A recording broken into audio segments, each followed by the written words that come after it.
में। फ्रेंड, बहुत सारे मेल और फीमेल ऐसे हैं जो कि बिना किसी प्रोटेक्शन के इंटरकोर्स कर लेते हैं, आपस में संभोग कर लेते हैं, और बाद में उनको जब ऐसा लगता है कि प्रेगनेंसी नहीं होनी चाहिए, गर्भधारण नहीं होना चाहिए, तो फिर वो मेडिकल स्टोर पर या फिर ऑनलाइन जो है दवा सर्च करने लगते हैं। ऐसे में जब वो मेडिसिन सर्च करते हैं तो उनको अनवांटेड के नाम से कई मेडिसिन देखने को मिलती है। जैसे अनवांटेड 21 डेज नाम की टैबलेट आती है, अनवांटेड 72 नाम की एक टैबलेट आती है, अनवांटेड किट नाम की एक टैबलेट आती है। तो बहुत सारे लोग कंफ्यूज हो जाते हैं कि आखिरकार ये दवा का नाम अनवांटेड से ही शुरू हो रहा है, इसको बनाने वाली कंपनी जो है वो भी एक है जिसका नाम मैनकाइंड है। तो इन तीनों दवाओं में अंतर क्या होता है, इन तीनों दवाओं का इस्तेमाल कैसे किया जाता है, ये तीनों दवाएं किस काम के लिए होती हैं, तो आज की इस वीडियो में मैं unwanted 21 days, unwanted 72, unwanted kit को लेकर डिटेल में बात करूंगा। और फ्रेंड, एक बार फिर से आपसे वही रिक्वेस्ट है, चैनल पर पहली बार आए हैं तो चैनल को सब्सक्राइब करना ना भूले। वीडियो अगर आपको पसंद आती है, यूजफुल लगती है, तो आप इसको अपने फ्रेंड के साथ भी शेयर कर सकते हैं। चलिए शुरू करते हैं।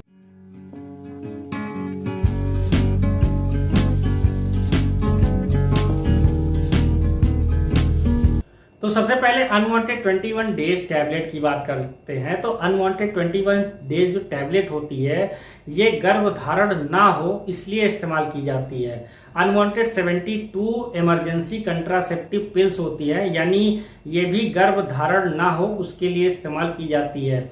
अनवांटेड किट जो होती है बेसिकली जब कोई महिला जो गर्भवती हो जाती है, यानी वो प्रेग्नेंट हो जाती है और उसको प्रेगनेंसी नहीं चाहिए, उसके लिए अनवांटेड किट का इस्तेमाल किया जाता है। अब अगर केवल अनवांटेड 21 डेज से शुरुआत करते हैं तो अनवांटेड 21 डेज नाम की जो टैबलेट है उसके अंदर 2 साल्ट पाए जाते हैं, जिससे पहला साल्ट होता है लियोनॉर्गेस्ट्रॉल। बेसिकली ये सिंथेटिक प्रोजेस्टेरॉन होता है, और इसमें जो दूसरा साल्ट होता है वो होता है एथाइनिल एस्ट्रेडाइऑल। बेसिकली ये सिंथेटिक एस्ट्रोजन होता है। तो अगर कोई महिला प्रेग्नेंट नहीं होना चाहती, वो सेक्सुअल इंटरकोर्स बिना किसी प्रोटेक्शन के अपने पार्टनर के साथ में करती रहती है, तो उस महिला को अनवांटेड 21 डेज नाम की जो टैबलेट होती है उसका रोज इस्तेमाल करना होता है। जब भी आप इसको मार्केट में परचेस करेंगे तो आप देखेंगे इसके अंदर 21 गोलियां होती हैं, 21 टैबलेट्स होती हैं, और इन टैबलेट्स का इस्तेमाल जैसा मैंने पहले ही बताया रोज करना है, रात में खाना खाने के बाद करना है, और इसका इस्तेमाल तब शुरू करना है जबकि महिला का पीरियड आया हुआ हो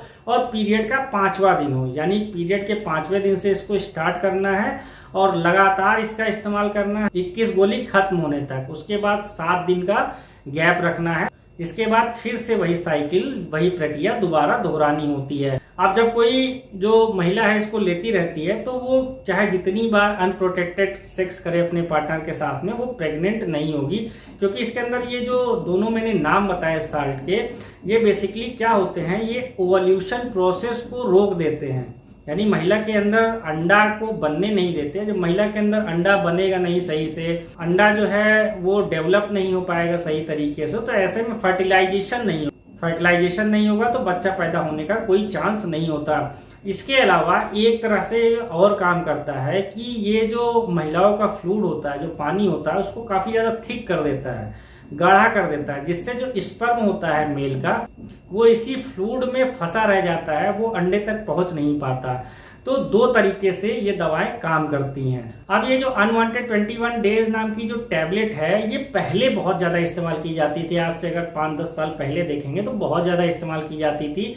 अनवांटेड 21 डेज उतनी ज्यादा उस समय फेमस नहीं थी। मालाडी नाम की जो दवाई है ये उस समय बहुत ज्यादा फेमस, और इसमें भी वही साल्ट पाया जाता था जो अनवांटेड 21 डेज में पाया जाता है। दोनों का काम करने का तरीका एक है, दोनों के साइड इफेक्ट एक है। अब इसके साइड इफेक्ट की बात कर लेते हैं। तो इसका जो सबसे बड़ा साइड इफेक्ट है वो है वेट गेन का, यानी कोई जो महिला है जब इसका रेगुलर इस्तेमाल करती रहती है तो उसका वेट जो है, उसका वजन जो है वो तेजी से बढ़ने लगता है। इसलिए आजकल आप देखेंगे ये जो रेगुलर इस्तेमाल करने वाली जो दवाएं हैं इसका महिला बहुत कम इस्तेमाल करती है। इसके अलावा मूड स्विंग की भी प्रॉब्लम होती है। कभी कभी रेगुलर इस्तेमाल करने से महिलाओं में बीपी भी ऊपर नीचे होता रहता है, ब्लड शुगर लेवल भी ऊपर नीचे होता रहता है। और अगर कोई महिला इसका इस्तेमाल लगातार 3 साल के ऊपर भी करती है तो ब्लड क्लॉटिंग के चांसेस हो जाते हैं, और ब्लड क्लॉटिंग के चांसेस जब बढ़ जाते हैं तो ऐसे में काफी ज्यादा समस्याओं का सामना किसी महिला को करना पड़ सकता है। क्योंकि जो क्लॉट है वो बॉडी के किसी भी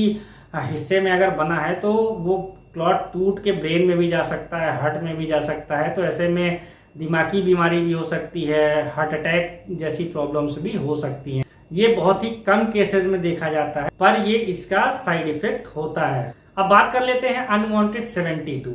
बहुत ही ज्यादा इस्तेमाल की जाने वाली मेडिसिन है इंडिया में। बेसिकली जब भी कोई मेल और फीमेल बिना किसी प्रोटेक्शन के आपस में सेक्स कर लेते हैं, महिला प्रेग्नेंट नहीं होना चाहती, तो ऐसे में महिला अनवांटेड 72 नाम की टैबलेट का इस्तेमाल कर लेती है।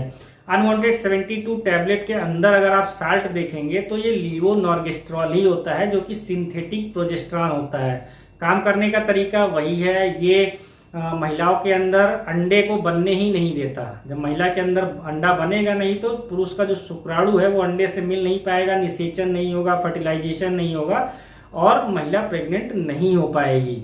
अब इसको लेने का तरीका अनवांटेड 21 डेज टैबलेट से बिल्कुल अलग है। ये इमरजेंसी कंट्रासेप्टिव पिल्स के नाम से जानी जाती है, क्योंकि ये इमरजेंसी में इस्तेमाल की जाती है। अब अगर कोई भी जो फीमेल है वो अनप्रोटेक्टेड सेक्स कर लेती है अपने पार्टनर के साथ में, तो अगर इस दवा का इस्तेमाल वो महिला 24 घंटे के भीतर करती है सेक्स करने के बाद में, तो इसका जो रिजल्ट है वो 90 से लेकर 95% देखा गया है। वहीं अगर 24 घंटे के बाद जो है कोई महिला इसका इस्तेमाल करती है तो इसका जो रिजल्ट है वो 80 से लेकर 85% देखा गया है। अब जैसा अनवांटेड 21 डेज के साइड इफेक्ट थे, वैसे ही अनवांटेड 72 नाम की जो टैबलेट है उसके भी साइड इफेक्ट्स होते हैं। जैसे इसको लेने के बाद हेडेक एक कॉमन प्रॉब्लम है, डिजीनेस यानी चक्कर आना भी हो सकता है। इसके अलावा जी मचलाना, उल्टी की प्रॉब्लम भी हो सकती है। लेकिन अगर कोई महिला अनप्रोटेक्टेड सेक्स बार बार कर रही है, वो बार बार अनवांटेड 72 का इस्तेमाल कर रही है, तो ऐसे में कुछ मेजर साइड इफेक्ट्स भी हो सकते हैं। जैसे इसमें जो पहला मेजर साइड इफेक्ट आता है, उसका जो पीरियड है वो इरेगुलर हो सकता है। दूसरा जो है, उस महिला को कंसीव करने में प्रॉब्लम हो सकती है। और तीसरा, जब भी वो प्रेग्नेंट होना चाहती है तो एबॉर्शन के चांसेस बहुत ज्यादा होते हैं। तो ये इसके साइड इफेक्ट्स होते हैं अगर कोई महिला इसका रेगुलर इस्तेमाल करती है, बार बार इस्तेमाल करती है। तो साइड इफेक्ट्स को आप ध्यान में रखते हुए जितना हो सके इसका इस्तेमाल ना करें। अब आ जाते हैं तीसरी दवा, जो कि अनवांटेड किट के नाम से जानी जाती है। बेसिकली जो पहले की मैंने दोनों दवा बताई, unwanted 21 days tablet, unwanted 72 tablet, ये प्रेगनेंसी ना हो, बच्चा ना बने इसलिए दी जाती है। और जो अनवांटेड किट है, ये जब महिला प्रेग्नेंट हो जाती है, महिला नहीं चाहती कि वो प्रेग्नेंट हो, लेकिन वो अगर प्रेग्नेंट हो गई तो अगर उसकी प्रेगनेंसी 49 दिन से कम है तो महिला बच्चा गिराने के लिए अनवांटेड किट नाम की जो टैबलेट है उसका इस्तेमाल कर सकती है। अब ये कैसे पता चलेगा कि प्रेगनेंसी जो है वो 49 डेज है? तो महिला जो है, जब भी उसका लास्ट पीरियड आया हो, पीरियड का जो पहला दिन हो, उस दिन से लेके आज तक का दिन वो काउंट करेगी। अगर वो 50 दिन से कम का है तो महिला बच्चा गिराने के लिए इस दवा का इस्तेमाल कर सकती है। लेकिन एक चीज मैं यहाँ पे बता, ये शेड्यूल एच की दवा है। बिना डॉक्टर की सलाह के, बिना डॉक्टर की निगरानी के इस दवा का इस्तेमाल ना करें, नहीं तो इसके गंभीर परिणाम भी आपके ऊपर देखे जा सकते हैं। अब इस दवा को देने के पहले जो डॉक्टर्स होते हैं वो अल्ट्रासाउंड भी आपका करा सकते हैं। अल्ट्रासाउंड क्यों कराते हैं? वो ये जानना चाहते हैं कि बच्चा जो है वो कितने दिन का हुआ है, प्रेगनेंसी कितने दिन की हुई है। दूसरा, डॉक्टर ये भी देखना चाहता है कि जो भ्रूण बन गया है वो कहीं ऐसा तो नहीं है कि वो फैलोपियन ट्यूब में है। अगर बच्चा फैलोपियन ट्यूब में होगा, वो गर्भ में नहीं पहुंचा होगा, तो फिर इस दवा को देने का कोई फायदा नहीं होगा। इसलिए डॉक्टर जो है अल्ट्रासाउंड कराता है इस दवा को देने के पहले। अब इस दवा को देने के 2 तरीके हैं। कुछ डॉक्टर पहला तरीका अपनाते हैं, कुछ डॉक्टर दूसरा तरीका अपनाते हैं। दोनों ही तरीके जो हैं वो सही है। अब इसमें अगर पहले तरीके की बात करें तो जब भी आप इसके एक स्ट्रिप को देखें, आप इसके एक पत्ते को देखेंगे तो उसके अंदर 5 गोलियां होती हैं। 5 गोली को खाना होता है। और ऐसा नहीं है कि अगर आप 3 गोली खा ली, आपको ब्लीडिंग स्टार्ट हो गई तो आपको बाकी 2 बची दवाइयां नहीं खानी है। आपको 5 गोलियों को इस्तेमाल करना, तभी आपका एबॉर्शन कंप्लीट होगा। इस चीज को आप ध्यान में रखिए। नहीं तो भ्रूण अगर आपके शरीर में रह गया तो आपको काफी समस्याओं का सामना करना पड़ सकता है। अब जब आप इसके पत्ते को देखेंगे तो इसमें 5 गोलियां होती हैं। पहली जो सबसे बड़ी वाली गोली होती है वो मीफेप्रिस्टोन की गोली होती है 200 mg की। बाकी जो 4 गोलियां हैं वो एक समान होती है, जो कि मीजोप्रोस्टॉल की गोलियां होती हैं 200 mg की। अब इस दवा को खाने का तरीका भी समझ लेते हैं। तो सबसे पहले जो बड़ी वाली गोली होती है उसको महिला को सुबह हल्का नाश्ता करने के बाद खाना होता है हल्के पानी के साथ में। जब वो इस दवा को खा लेगी, सबसे बड़ी वाली गोली को खा लेगी, तो हो सकता है उस दिन उस महिला को कुछ भी पता ना चले, कुछ भी आभास ना हो, या हो सकता हो कुछ कुछ महिलाओं को हल्का हल्का मीठा मीठा दर्द भी हो सकता है। अब जो बड़ी वाली गोली किसी महिला ने ले ली, उसके 48 घंटे बाद उसी समय सुबह के टाइम पर ही हल्का नाश्ता करने के बाद बाकी जो बची 4 गोलियां मीजोप्रोस्टॉल की है, उसमें में से 2 गोली एक साथ हल्का नाश्ता करने के बाद महिला को लेना है हल्के पानी के साथ में। उसके करीब 4-5 घंटे बाद फिर से बाकी जो बची 2 गोलियां हैं उसको महिला को लेना है हल्का नाश्ता करने के बाद थोड़े से पानी के साथ में।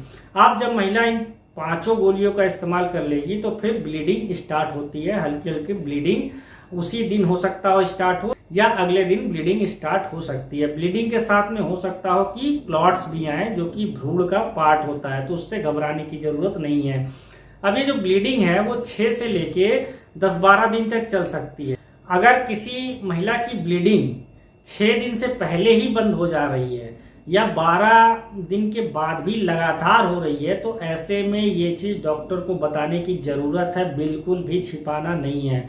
एक केस और हो सकता है कि इसको लेने के बाद महिला को बहुत ज्यादा ब्लीडिंग हो, खड़े खड़े भी उसकी ब्लीडिंग हो रही है, ये भी केस गंभीर है, इसमें भी आपको तुरंत हॉस्पिटल जाने की जरूरत है। तो ये तो पहला तरीका है अनवांटेड किट को इस्तेमाल करने। अब कुछ डॉक्टर दूसरा तरीका भी अपनाते हैं, जैसे वो क्या करते हैं कि जो पहली बड़ी वाली गोली होती है मीफेप्रिस्टोन वाली, उसको वो सुबह हल्का नाश्ता करने के बाद किसी महिला को एडवाइस करते हैं। उसके जस्ट अगले दिन जो 4 गोली बची है मीजोप्रोस्टॉल की, उसमें में से 2 गोली सुबह हल्का नाश्ता करने के बाद महिला को एडवाइस करते हैं।